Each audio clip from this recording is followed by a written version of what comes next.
கேள்வி கேட்க போற எல்லாம் மூடி வைங்க. பிரவீன், ஐம்பெரும் காப்பியங்கள் சொல்லு. அக்கா நான் படிக்கலக்கா. தெரியாதா? எதுக்குடா வர நீ? ஊர் சுத்தும் வேலை செய்யும் வரியா? அக்கா நீங்க தானக்கா வேலை செய்ய சொன்னீங்க. பேசாத, சொல்லு. அக்கா நீங்க தானக்கா வேலை. பேசாத, சொல்லு. அக்கா நீங்க. பேசாத, சொல்லு. அக்கா மூடிட்டு பாரு. அப்பாடி அக்கா பாக்கல. என்ன லேட்டா வர? அக்காட்ட சொல்லட்டுமா? மச்சான் மச்சான் ப்ளீஸ் இருடா, சொல்லாதடா. சொல்றேன்டா, இருடா. மச்சான் சொல்லாதடா. அக்கா ராஜ் லேட்டா வந்துறாங்க. லேட்டா?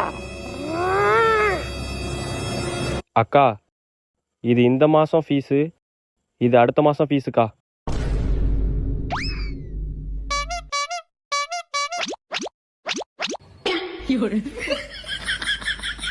என்னடா பாக்குற? முடிஞ்சு பாரு. ராஜி, ஹார்லிக்ஸ் சாப்பிடுறியா? No thanks. காசு பணம் கொட்டு மணி